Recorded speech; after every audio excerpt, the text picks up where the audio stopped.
Inilah kisah Injil Yesus Kristus, catatan Santo Markus. Markus 1 hingga 2. Yohanes Pembaptis. Inilah permulaan Injil tentang Yesus Kristus, Anak Allah, seperti ada tertulis dalam kitab Nabi Yesaya. Lihatlah, aku menyuruh utusanku mendahului engkau. Ia akan mempersiapkan jalan bagimu. Ada suara orang yang berseru-seru di padang gurun, persiapkanlah jalan untuk Tuhan, luruskanlah jalan baginya. Demikianlah Yohanes Pembaptis tampil di padang gurun dan menyerukan, bertobatlah dan berilah dirimu dibaptis, dan Allah akan mengampuni dosamu. Lalu datanglah kepadanya orang-orang dari seluruh daerah Yudea dan semua penduduk Yerusalem, dan sambil mengaku dosanya, mereka dibaptis di sungai Yordan. Yohanes memakai jubah bulu unta dan ikat pinggang kulit, dan makanannya belalang dan madu hutan. Inilah yang diberitakannya, sesudah aku akan datang Ia yang lebih berkuasa daripadaku. Membungkuk dan membuka tali kasutnya pun aku tidak layak. Aku membaptis kamu dengan air, tetapi Ia akan membaptis kamu dengan Roh Kudus. Yesus dibaptis Yohanes. Pada waktu itu datanglah Yesus dari Nazaret di tanah Galilea, dan Ia dibaptis di sungai Yordan oleh Yohanes. Pada saat Ia keluar dari air, Ia melihat langit terkoyak dan roh seperti burung merpati turun ke atasnya. Lalu terdengarlah suara dari syurga, Engkaulah anakku yang kukasihi, kepadamulah aku berkenan. Pencobaan di padang gurun. Segera sesudah itu, roh memimpin dia ke padang gurun. Di padang gurun itu ia tinggal 40 hari lamanya, dicobai oleh iblis. Ia berada di sana di antara binatang-binatang liar, dan malaikat-malaikat melayani dia. Yesus tampil di Galilea. Sesudah Yohanes ditangkap, datanglah Yesus ke Galilea memberitakan Injil Allah. Katanya, waktunya telah genap, kerajaan Allah sudah dekat. Bertobatlah dan percayalah kepada Injil. Yesus memanggil murid-murid yang pertama. Ketika Yesus sedang berjalan menyusur danau Galilea, Ia melihat Simon dan Andreas, saudara Simon. Mereka sedang menebarkan jala di danau, sebab mereka penjala ikan. Yesus berkata kepada mereka, "Mari, ikutlah aku, dan kamu akan kujadikan penjala manusia."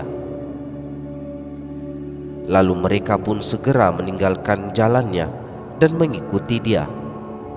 Dan setelah Yesus meneruskan perjalanannya, sedikit lagi dilihatnya Yakobus anak Zebedius dan Yohanes saudaranya sedang membereskan jala di dalam perahu. Yesus segera memanggil mereka, dan mereka meninggalkan ayahnya Zebedius di dalam perahu bersama orang-orang upahannya, lalu mengikuti Dia. Yesus dalam rumah ibadat di Kapernaum. Mereka tiba di Kapernaum. Setelah hari Sabat mulai, Yesus segera masuk ke dalam rumah ibadat dan mengajar. Mereka takjub mendengar pengajarannya, sebab Ia mengajar mereka sebagai orang yang berkuasa, tidak seperti ahli-ahli Taurat. Pada waktu itu di dalam rumah ibadat itu ada seorang yang kerasukan roh jahat. Orang itu berteriak, "Apa urusanmu dengan kami, hai Yesus orang Nazaret? Engkau datang hendak membinasakan kami? Aku tahu siapa engkau, yang kudus dari Allah." Tetapi Yesus menghardiknya, katanya, "Diam, keluarlah daripadanya." Roh jahat itu menggoncang-goncang orang itu, dan sambil menjerit dengan suara nyaring, ia keluar daripadanya. Mereka semua takjub, sehingga mereka memperbincangkannya. Katanya, "Apa ini? Suatu ajaran baru. Ia berkata-kata dengan kuasa. Roh-roh jahat pun diperintahkannya, dan mereka taat kepadanya." Lalu tersebarlah dengan cepat kabar tentang dia ke segala penjuru di seluruh Galilea. Yesus menyembuhkan ibu mertua Petrus dan orang-orang lain. Sekeluarnya dari rumah ibadat itu, Yesus dengan Yakobus dan Yohanes pergi ke rumah Simon dan Andreas. Ibu mertua Simon terbaring kerana sakit demam. Mereka segera memberitahukan keadaannya kepada Yesus. Ia pergi ke tempat perempuan itu, dan sambil memegang tangannya, ia membangunkan dia. Lalu lenyaplah demamnya. Kemudian perempuan itu melayani mereka. Menjelang malam, sesudah matahari terbenam, dibawalah kepada Yesus semua orang yang menderita sakit dan yang kerasukan setan. Maka berkerumunlah seluruh penduduk kota itu di depan pintu. Ia menyembuhkan banyak orang yang menderita bermacam-macam penyakit dan mengusir banyak setan. Ia tidak memperbolehkan setan-setan itu berbicara, sebab mereka mengenal dia. Yesus mengajar di kota-kota lain. Pagi-pagi benar, waktu hari masih gelap, ia bangun dan pergi keluar. Ia pergi ke tempat yang sunyi dan berdoa di sana. Tetapi Simon dan kawan-kawannya menyusul dia. Waktu menemukan dia, mereka berkata, "Semua orang mencari engkau." Jawabnya, "Marilah kita pergi ke tempat lain, ke kota-kota yang berdekatan, supaya di sana juga aku memberitakan Injil, kerana untuk itu aku telah datang." Lalu pergilah ia ke seluruh Galilea dan memberitakan Injil dalam rumah-rumah ibadat mereka dan mengusir setan-setan. Yesus menyembuhkan seorang yang sakit kusta. Seorang yang sakit kusta datang kepada Yesus, dan sambil berlutut di hadapannya ia memohon bantuannya. Katanya, "Kalau engkau mahu, engkau dapat mentahirkan aku." Maka tergeraklah hatinya oleh belas kasihan. Lalu ia mengulurkan tangannya menjamah orang itu dan berkata kepadanya, "Aku mau, jadilah engkau tahir." Seketika itu juga lenyaplah penyakit kusta orang itu, dan ia menjadi tahir. Segera ia menyuruh orang itu pergi dengan peringatan keras, "Ingatlah, jangan engkau memberitahukan apa-apa tentang hal ini kepada siapapun, tetapi pergilah, perlihatkanlah dirimu kepada imam dan persembahkanlah untuk pentahiranmu persembahan yang diperintahkan oleh Musa sebagai bukti bagi mereka." Tetapi orang itu pergi memberitakan peristiwa itu dan menyebarkannya ke mana-mana, sehingga Yesus tidak dapat lagi terang-terangan masuk ke dalam kota. Ia tinggal di luar di tempat-tempat yang sunyi, namun orang terus juga datang kepadanya dari segala penjuru.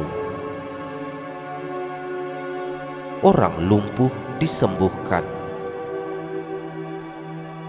Kemudian, sesudah lewat beberapa hari, waktu Yesus datang lagi ke Kapernaum, tersiarlah kabar bahwa ia ada di rumah. Maka datanglah orang-orang berkerumun sehingga tidak ada lagi tempat, bahkan di muka pintu pun tidak. Sementara ia memberitakan firman kepada mereka, ada orang-orang datang membawa kepadanya seorang lumpuh digotong oleh 4 orang. Tetapi mereka tidak dapat membawanya kepadanya karena orang banyak itu. Lalu mereka membuka atap yang di atasnya. Sesudah terbuka, mereka menurunkan tilam tempat orang lumpuh itu terbaring.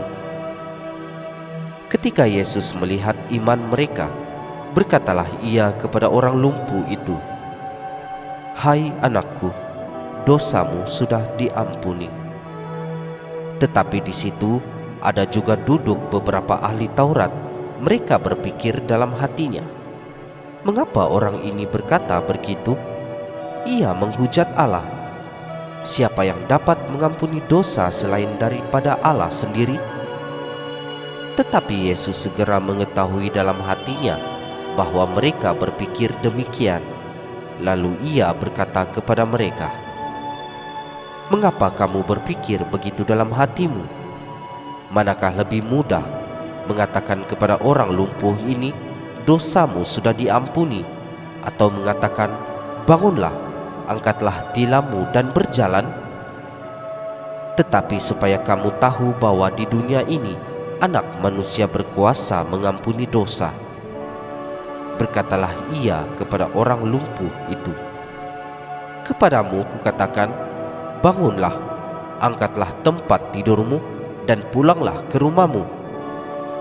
Dan orang itu pun bangun, segera mengangkat tempat tidurnya dan pergi keluar di hadapan orang-orang itu, sehingga mereka semua takjub lalu memuliakan Allah, katanya, "Yang begini belum pernah kita lihat." Lewi pemungut cukai mengikut Yesus. Sesudah itu Yesus pergi lagi ke pantai danau, dan seluruh orang banyak datang kepadanya, lalu ia mengajar mereka.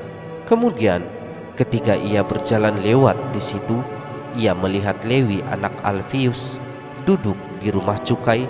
Lalu ia berkata kepadanya, "Ikutlah aku." Maka berdirilah Lewi lalu mengikuti dia.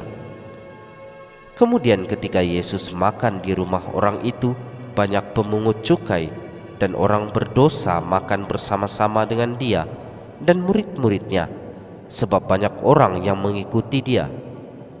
Pada waktu ahli-ahli Taurat dari golongan Farisi melihat bahwa ia makan dengan pemungut cukai dan orang berdosa itu, berkatalah mereka kepada murid-muridnya, "Mengapa ia makan bersama-sama dengan pemungut cukai dan orang berdosa?"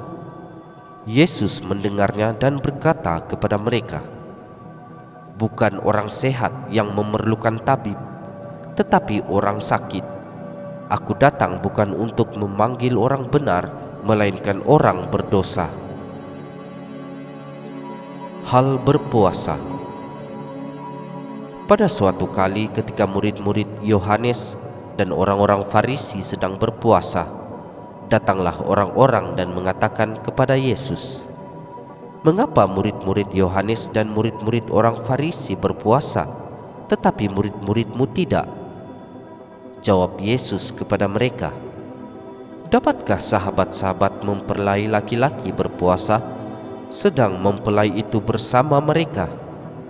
Selama mempelai itu bersama mereka, mereka tidak dapat berpuasa. Tetapi waktunya akan datang mempelai itu diambil dari mereka, dan pada waktu itulah mereka akan berpuasa. Tidak seorang pun menambalkan secarik kain yang belum susut pada baju yang tua. Kerana jika demikian, kain penambal itu akan mencabiknya, yang baru mencabik yang tua, lalu makin besarlah koyaknya. Demikian juga tidak seorang pun mengkisikan anggur yang baru ke dalam kantong kulit yang tua. Kerana jika demikian, anggur itu akan mengoyakkan kantong itu, sehingga anggur itu dan kantongnya kedua-duanya terbuang. Tetapi anggur yang baru hendaknya disimpan dalam kantong yang baru pula. murid-murid memetik gandum pada hari Sabat. Pada suatu kali, pada hari Sabat, Yesus berjalan di ladang gandum, dan sementara berjalan, murid-muridnya memetik bulir gandum. Maka kata orang-orang Farisi kepadanya, "Lihat, mengapa mereka berbuat sesuatu yang tidak diperbolehkan pada hari Sabat?" Jawabnya kepada mereka, "Belum pernahkah kamu baca apa yang dilakukan Daud ketika ia dan mereka yang mengikutinya kekurangan dan kelaparan? Bagaimana ia masuk ke dalam rumah Allah waktu Abyatar menjabat sebagai imam besar, lalu makan roti sajian itu, yang tidak boleh dimakan kecuali oleh imam-imam, dan memberinya juga kepada pengikut-pengikutnya." Lalu kata Yesus kepada mereka, "Hari Sabat diadakan untuk manusia, dan bukan manusia untuk hari Sabat. Jadi Anak Manusia adalah juga Tuhan atas hari Sabat." Demikianlah Injil Tuhan.